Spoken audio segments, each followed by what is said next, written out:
This episode is brought to you by The Guarantors. Chasing down residents who don't pay their rent is taxing enough. Did you know you could offset the risk of renter default? Meet The Guarantors. They'll requalify your applicants and insure their rent. If the resident doesn't pay, you still get paid. Visit theguarantors.com/multifamily today. Welcome to another episode of the Multifamily Collective. Today, let's talk about creativity and what the real catalyst is for creativity, or some useful catalysts for creativity. Necessity, the idea of necessity, or something comes along and produces a adverse impact on you, or it serves up some adversity as it relates to whatever system, process, discipline, routine that you have in place to get a business outcome.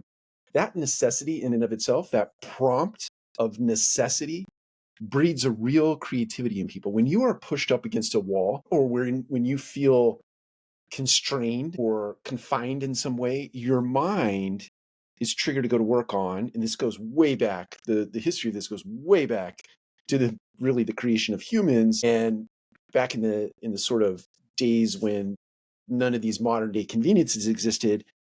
The amygdala in your mind caused this sort of fight or flight capability in those moments, right? If a saber-toothed tiger comes up and he's threatening your life, you either freeze or you come up with some creative way to get away from him.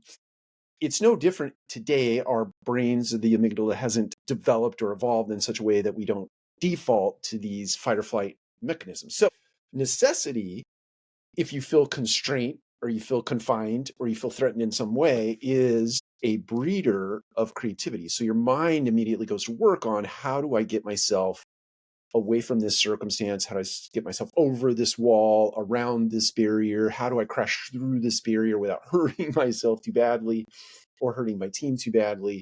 And so necessity is that. So my encouragement to you today is those times where you feel like you are confined, and those happen multiple times a day in multifamily. When you feel confined, pause for a second, allow your mind to clear of the fear, because there really is no 99 times out of 100, plus or minus, you don't really need to feel fear because it's not life-threatening. It's not going to crush you. The problems that we come across in multifamily, in large part, are not life-threatening. So pause, allow yourself to breathe a little bit, and then your mind will go to work on how you get out of a circumstance. If you're completely paralyzed, pick up the phone and call a friend. Call somebody in the multifamily industry. Call a mentor. Call a colleague. Call your supervisor. Call anybody. And don't have this fear of, I need to have all the answers. So if I'm calling somebody, that's a sign of weakness. It's not a sign of weakness. It's a sign of wisdom, that you don't know the answer and you're willing to go out and be vulnerable and ask somebody a question so they can move the ball forward. So necessity, when you feel that moment of constraint and that necessity is in place, let your mind rest. It'll become creative. It'll start to exercise creativity to help you find a solution. And if it doesn't, you have options. You can call a friend. You can call a colleague. You can call me. Take care. We'll talk to you again soon.